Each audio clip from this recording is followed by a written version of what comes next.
Good evening. I'm Tiffany Callahan, pitch hitting for Nisa Petrilli. I'm Jay Kaplan. I'm Steve Ferguson. And I am Sean Roman. And this is On the Sportslines for September 18th, 2014.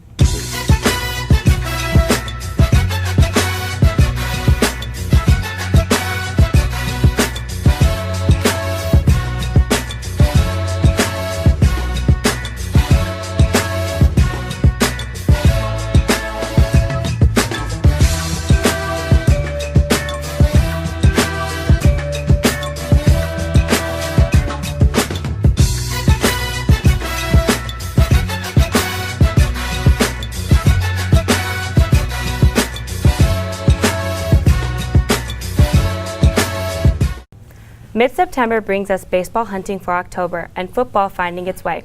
Tonight we'll look at the teams that could wreak some havoc in the MLB postseason, preview Week 3 for the Jets and Giants, and discuss an NFL commissioner who is under siege.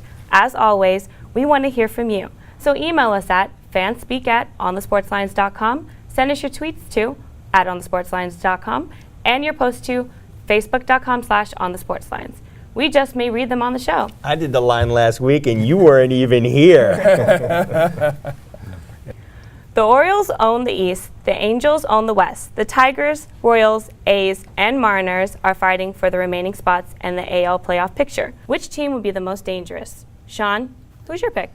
Well, right now I think it's good to start out with college football because Come on. Don't do this. Top 10, we're on a tight schedule. Stay on point. Come on, Sean. I know you had a good time at the game. I'm embarrassed of my pick, so I kind of want to avoid it. No. Come on. Tell me about the A's. I picked the A's to be the team to watch at the beginning of the season. I felt they were the team to watch at midseason. So I have a very difficult time abandoning at this time. And I guess it's just the trade has not worked out for them. And getting Lester, which you usually think pitching will get you through the playoffs for Cespedes. Their cleanup hitter has absolutely wreaked havoc.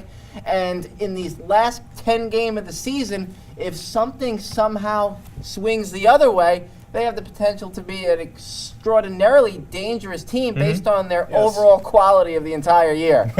True. Well, we'll see. It seems like most of the teams that are in the playoff picture are schizo somehow.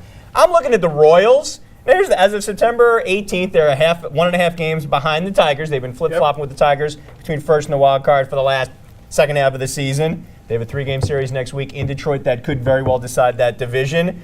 They're hoping that they can steal some games from the Indians, stay off from the Tigers, hope the Mariners take a nosedive. They get into the postseason, nobody's going to want to play them. Why? Because, somebody besides James Shields may actually pitch well. Rookie Yordano Ventura is actually having a good season with 13 wins, most since Tom Gordon in '89. Wow. Alex Gordon's carrying the offense. Would be nice if somebody helped him out. Hosmer, maybe. Aoki's coming off a 3-game set against Chicago where he had 11 for 12. Can he keep that going? Yep. And can manager Ned Yost keep these guys focused on the playoffs? Okay, these guys do this with like the old school. 142 stolen bases and an 81% success rate. They're doing it small ball style. They have to. They have nobody on this team with over 20 homers. They have nobody on this team with over 75 RBIs. Gordon with 19 and 70 leads both. They're last in the AL in 93 home runs. Great bullpen. They can pitch. They can pitch. Solid starting rotation. Great bullpen led by closer Greg Collins, setup man Wade Davis. Yost has been doing this all season with smoke and mirrors, but this team actually hasn't played to their strengths. And if they get the right matchup in the postseason, watch out. But they got to get in first. Well, for me, it's the Angels. I mean, speaking of schizoid teams, they were the team. And they're the hot team. They're the scorching hot team. I mean, that's been the pattern. It's the hot team at the end of the season. When you look at the fact that they haven't had Garrett Richards, who is arguably their best pitcher, and then you look at their rotation, you see Weaver 17-9. Shoemaker, the rookie, is 14-9. Like, where did this come from? C.J. Wilson's not having his best year, but he's still around 500, and he's still an effective number 3 still an innings eater. But their lineup is what really scares people. When you look at Mike Trout, who, by the way, should have been MVP not once, but twice. Agreed. Finally, this no disrespect to Cabrera. No disrespect to him, but this is the year he should be. And Albert Pujols, he's finally hitting like Albert Pujols he's hitting again. the way you expect him to. And then you look at Howie Kendrick, who's probably the most underrated second baseman in the game. How consistent is this guy? 70 RBIs, 7 home runs, but he's hitting .290. This is what he does. And Ibar, he's a guy that nobody thinks of at shortstop. He plays the hell out of that position. And the guy nobody talking about, who knows? Josh Hamilton could actually wake up. And Calhoun, who knows? Outfielder. The Nationals have the East in hand, but the Cardinals and Dodgers are fending off the Pirates, Brewers, and Giants in the landscape. That is the NL playoff picture.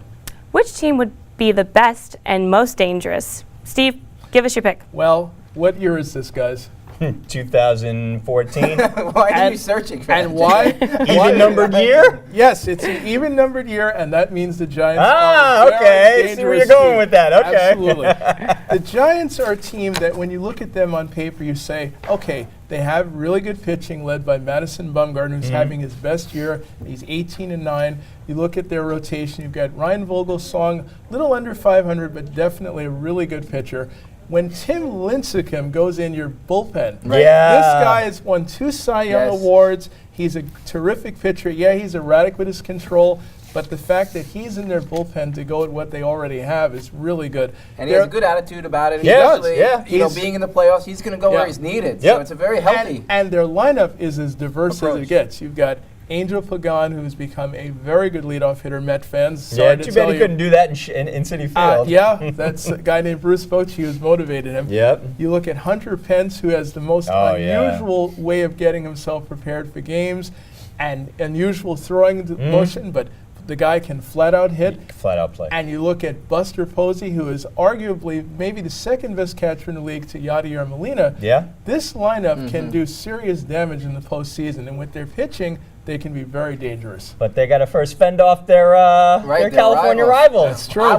For my California team pick in the AL, I am now going 400 miles south to Los Angeles. Is this Mattingly's third year? Yeah. Yes, third it or is. fourth year in the league. And I think the Dodgers are the most dangerous team because I don't see any other team having the quality of their 6 best hitters in Adrian Gonzalez, Matt Kemp, Hamley Ramirez, Carl Crawford, Juan Uribe, and Yasiel Puig. That is just monumentally that's a terrific deep lineup. and dangerous. And then you combine that with, the overt right now in 2014 apex of an ace.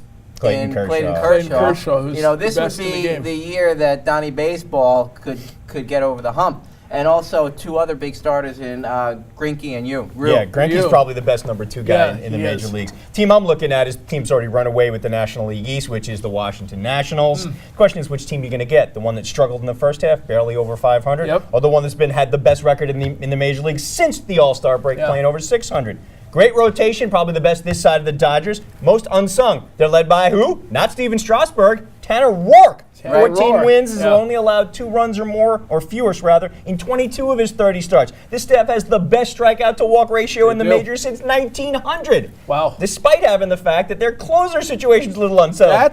Soriano lost his job to Drew Storen, but that still seems to be an interim situation. Thankfully, Tyler Clippard's the best 8th inning guy in the major leagues. Offensively, 15th in the National League in runs scored before the break, 4th since the break. They don't have an overwhelming force like a Puig or anybody like that. 4 guys with 80 RBIs, only team in the league with that. And surprisingly, Bryce Harper is not one of them. But he's been hurt. Be nice to have him playing, getting back up to snuff. And without Ryan Zimmerman. And without Zimmerman also. But in Denard Span, they got one of the best leadoff hitters in the league, who's having one of the best second halves in the league. 269, 319, 385 in the first half, 381, 403 on base, 459. Slugging, guys top 10 in hits, runs scored, and steals. And stealing a lot of bases. If the team mirrors his second half, they are going to be one of the most dangerous teams, and nobody's going to want to deal with them in the National League playoffs. Prediction, who's going to be playing? You know what? I'm going to go out on a limb. Beltway Series, Orioles Nationals. Okay. Oh, How about that's you? Say Angels, maybe Dodgers. All right, Sean. Oh, wow. I will go with the A's because I've stuck with them all year. And the Dodgers. All right, we'll see. Well, I agree with all of you there. That's a tough one. The 1-1 Jets, coming off of a tough loss in Green Bay to the Packers, are home for Monday Night Football against a 1-1 Bears team coming off of a road win in San Francisco. Jay, give me a game key, storyline, or a player that will be at the forefront of the game. I'm looking at Eric Decker, and he'll be at the forefront of this game whether he plays or not. Yes. And as of we come to you, he's still up and down, though he swears he's going to play Monday night. And if you're Geno Smith, you're praying really, really hard that Decker steps on the field. Here, look at his impact, okay? Granted, Decker's ability to make plays on his own is the big reason why they got him, okay? But because he forces defenses to change their schemes to account for him rolling their coverages. They have to be a little more conservative with their pressure, opens up opportunities for the other guys on their perimeter as well as the running game. Green Bay was very conservative on defense, which is unusual for Dom Capers when Decker was in the game. They wanted to stop him from making the big downfield play. And you know what? That allowed the Jets, they exploded 3 touchdowns in the first half while Decker was on the field, only 1 field goal after he went out. I don't think that's a coincidence. No. Packers felt comfortable dialing up blitzes. None of the receivers scared them in one-on-one matchups. Here's interesting. Y'all know how I love stats. I'm going to throw this out at you. According to ESPN, on Smith's first 3 drives, he was 8 of 10, 89 yards and a touchdown. Final 9 drives, as in after Decker went out, 8 of 22, 87 yards and a touchdown. Right there's your impact, good and bad, of Eric Decker. Wow. Well, for me, it's going to be Brandon Marshall versus the Jets secondary. Ooh, yeah. When you look at how talented the Bears group is, when you look at Brandon Marshall, Alton Jeffries, and they also have Santonio Holmes, who they got from the Jets. So when you think about how dangerous Brandon Marshall is, and you look at the Jets secondary and how depleted it is, D. Milliner is just coming back off his injuries, and he'd probably be the guy they put him on. And he may have a long night guarding this guy because he's fast, he's strong, and very quick. And even if they put, let's say, Antonio Allen on him, good luck with that matchup. So I think you're going to see the Bears try to expose the Jets' defense as much as they can. And you've got Marshall and Jeffrey who were playing not at 100%. You saw what they did to the Niners on the road. If I'm the Jets secondary, I got to be a little nervous. I would be nervous too. Sean! Fans in New York are focusing on the great quarterbacks that the Jets are going to play in the next 5 weeks. Jay Cutler, Matthew Stafford, Phillip Rivers, Peyton Manning, Tom Brady. Now, are fans of those teams talking about Geno Smith? Nope. Not really. And he had an average year last year. And he did. To the point where, given his propensity for turnovers, and I think that's the key, if he's had 3 turnovers already this year, if this continues and this is a pivotal game of examination against the Bears, then there are going to be calls for the dog killer. And you just can't avoid it. Geno Smith, week 1, very promising. 82% completion rate. Absolutely awesome. Against the Packers, a team that none of us really would have predicted the Jets to win. About 77% in the first half, and then the bottom fell against out. the Raiders, week 1. The Raiders. Week 1, right? Against the Raiders. Second week against the Packers. 77% first half completion, but then the bottom fell out in the second half, and overall 65% completion rate, Eric Decker which is to help absolutely terrible. And because Geno Smith is not Eli Manning, where you have 2 Super Bowl MVPs behind you, the hook is going to come a lot earlier for him and calls for a backup. Eli has that type of cushion. Geno Smith does not. That's true. Where are we, guys? And please chime in on this. Where are we in terms of, would we have been better off or in the same place with Mark Sanchez? Probably would be in the same place. I would think the same place. The difference is that Geno's probably going to get more rope because he's only a second-year quarterback. But like I said on the spring training show, Sean, I predicted he's going to be 2 games. Vic is going to come in, not because of injury. Not sure about that. Jay's always predicting. That's what I do. The 0-2 Giants, coming off of their loss and their home opener to the Cardinals, look to right the ship against a 2-0 Texans team, bringing the stingiest defense in the NFL into the MetLife Stadium. So, Jay, give me a game, key, storyline, or player that you're focusing on for this game. Oh, I'm focusing on J.J. Watt and how the Giants' offensive line is going to handle the all-world Texans defensive end. Now, the Giants' offensive line, here's my stat right off the bat, is technically only directly responsible for 1 of the 4 sacks against Eli Manning. However, they have allowed 18 pressures, and as our good buddy Anthony said during our spring training, our week 1 show, the Giants allowed Eli Manning to be one of the most pressured quarterbacks in the NFL last year.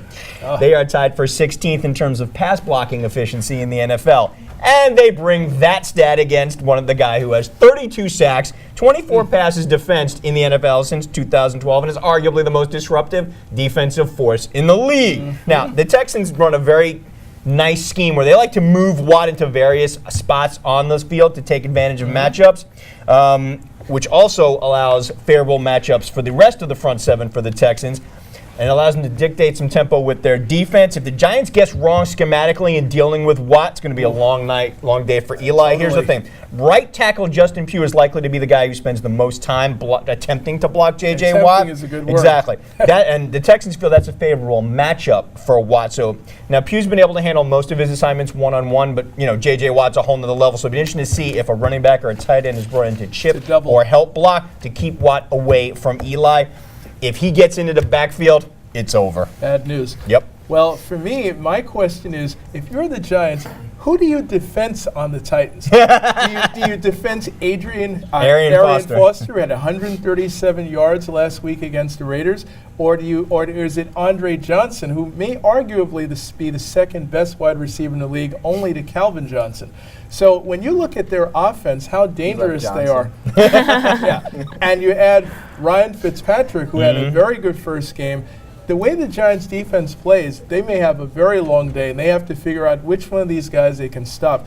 I think their best shot is to try to limit Arian Foster, because I don't think they're going to be able to stop Andre Johnson especially with at Walter all. Thurman hurt. Oh, that's right. So there you go. It's even worse. Sean? Last year, I had said many times, and even though it's silly, it's true. I think the Giants last year were the best 0-6 team the NFL ever had. That's probably true. And one more loss, and we're halfway to that point. It's just an insurmountable hole. This team is a lot better than that. And the big problem was the Cardinals' a very good team. Won 9 out of the last 11 games. They beat Seattle at home last year, one of the only teams to do that. Yep. The Giants were in possession of this game up until the fourth quarter, winning 14-10. Yep. Then it was 14-13. And then the bottom fell out of the Giants. And it's not Eli's fault. No, Eli actually had a good game. Eli had a pretty good game. Third down, 6 yards. Critical play. What happens? Victor Cruz drops the ball. They have to punt. No big deal. That's part of the game. Tom Coughlin, sure, we'll punt. Problem is Weatherford's hurt. What are we going to do for a punter this week? That's a big question. And then what happens? Because he's hurt, bad punt, they run it back for 6. Error on special teams. You have to avoid that. Yes. Cardinals go up. Giants get the ball back. They fumble. They fumble the kickoff. The defense holds them to 3. Couple of series later, Eli has the ball, bringing him down. Rashard Jennings, nobody hits him. He fumbles the ball. Absolutely critical errors that you can't avoid in this league. It equates to a loss. Stuff you can't recover from. That at home is just fundamentally wrong. Mental errors galore. Have to avoid them or you're just not going to win in this league. Unforced errors will kill you every time, and we know how much Coughlin hates that. Oh, yes, he does. Oh, man, I wish I could go to that game. Maybe a comedy of errors. Maybe. It's a must-win. It's a must-win as early in the season as it is. While there's been plenty of excitement about the way the NFL is conducting its business on the field, there's been a preponderance of negativity about the way they have conducted their business off the field over the past few weeks. Commissioner Goodell has been a lightning rod for the negativity, and the question of whether he will much longer run the NFL is being seriously bandied about. Sean, what's your take on the commissioner and the siege he's under? I think that in isolation, the Ray Rice decision was the most colossal blunder of an NFL commissioner or a commissioner of any league that I've seen. And the reason is they had, before they made any type of suspension, they had a video of an elevator door opening, a woman there on the floor, and a big man. How do you think she got to that point? I mean, I inferred everything that happened in that video and my mind wasn't changed about what went down at all. But it seemed to have shocked the entire rest of the country to the point it became news story number 1. So and how could they think they have the brightest minds? Guys, these are very tough jobs to get. They take the best of the best. The elite schools go up in these organizational, the NFL headquarters in New York. How did they get this wrong? Why didn't somebody say what I'm saying? Something very bad happened and there could have been a camera on that elevator, and somebody's going to sell it to someone in the public, and it's going to be played all over. Steve? Well, I'll add to your point and just talk about the lack of discipline in this league. I mean, this league, the way things are going, it's like the inmates are running the asylum. And you look at all the different things that have gone on, from Ray Rice to Ray McDonald. No, not Donovan. And then you look at Adrian Peterson, and you look at Jonathan Dwyer. And the question is, Hardy. And Hardy. And it gets to a point where you say, is he really running the show there? What's going on? He's done a good job in a lot of other areas in terms of promoting the league, in terms of bringing the league and bringing it the popularity, and talking about possibly having games in and London. the bottom line profit. And the profit has been great, but the discipline, where the heck is that? Here's my take on this. Remember, when Goodell came into his job, he came in with his whole new sheriff in town persona. Yes. He was going to bring down the hammer. He was going to clean up the league, return the integrity to the shield. Bountygate flexed his muscles. Judge, jury, executioner came down. Some people thought too hard on Sean Payton, Vilma, and others. But I got to tell you, at that point, I was okay. And I think I said on the show, I'd rather have a guy come down too hard and have guys prove to him that he should be more lenient. Exactly. Roethlisberger case comes to mind. Sure. But where has that guy gone? He seems timid. He's concerned more with image than integrity, as you said. His head seems to be firmly embedded in the sand. His attitude towards the concussion issue, he should be leading the charge instead of playing deny.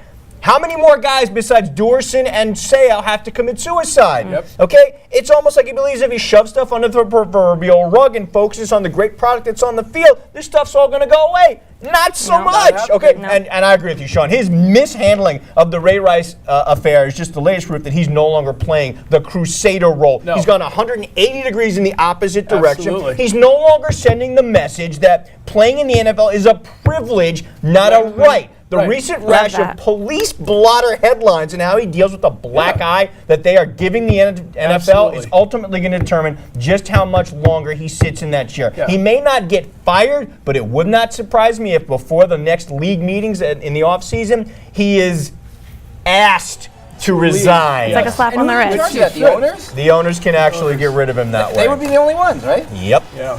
We'll see. Well, that music means it's our time for our 3-minute warning. Sean, can you lead us off? I got to visit Notre Dame for their final game versus Michigan. College football's two most historic programs battling it out. A dream come true for a big-time college football fan. I was able to walk the campus, visit the grotto, light a candle, see Touchdown Jesus in person. And it's further away from the stadium than it looks on TV. Then, the magic moment came. I entered the stadium on game day.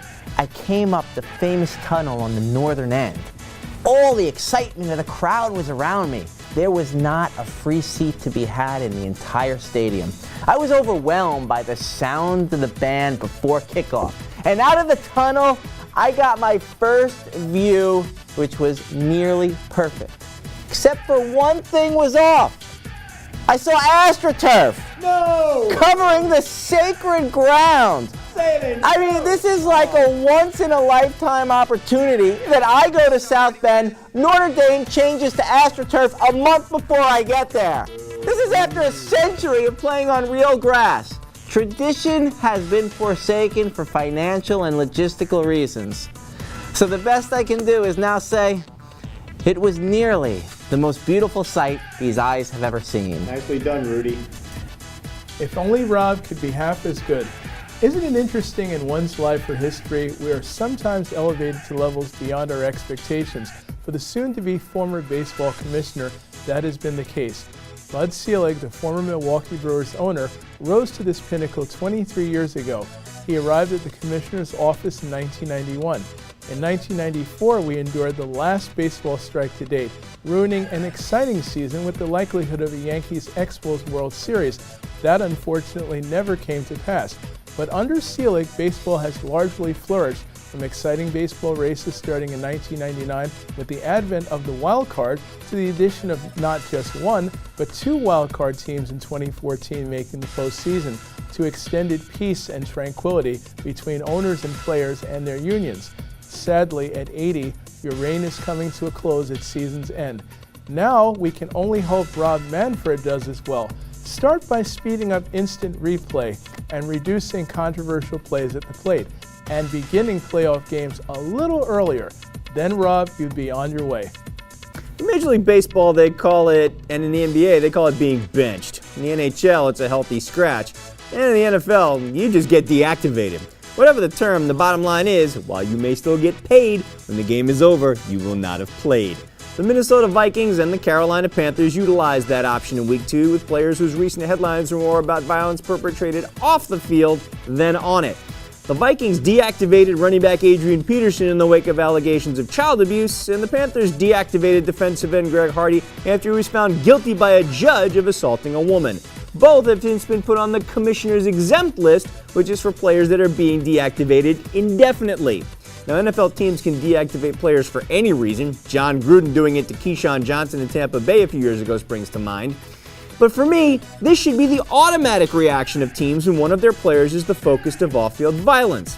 So I applaud the Vikings and the Panthers. If Roger Goodell is going to drag his heels, then teams themselves need to step up. Being part of the NFL in any capacity is a privilege, not a right. You get convicted of a crime or surrender to authorities for arrest, you do not get to play on Sunday. I love the NFL, but I am beyond pissed at how it has mishandled its business over the last few weeks. Roger Goodell is very big on the integrity of the shield. His failure to maintain that of late has been beyond epic. What's going on with Jameis Winston, the 2013 Heisman Trophy winner for Florida State these days? Where do I begin? We all know the initial story with the sexual assault issue that did not end in charges, as well as the whole crab grab scandal. And now he gets suspended at a very important time in his career. I think the real question is, can Florida State win over their opponent Clemson without Winston? If we take a look back in 2012, they handed the Seminoles their first loss, and then soon became their Atlantic Coast Conference rivals. We all understand that college is supposed to be the best time of your life, but when you're playing for one of the top teams in college football, apologizing for your temper tantrum will not win games and certainly will not get you to the NFL. Will this small outbreak of the influential college life hinder the team and its champ? I think it might. For Jay Kaplan, Steve Ferguson, and Sean Roman, I'm Tiffany Callahan. Thanks for spending part of your evening with us. We'll see you on October 2nd for another edition of On the Sportslines. Remember, if you want to see this show again or catch up on any of the ones you might have missed out on, check us out on youtube.com/onthesportslines and check out our latest blog piece at onthesportslines.blogspot. Good night. Good night, everybody. Good night, everyone. Good night.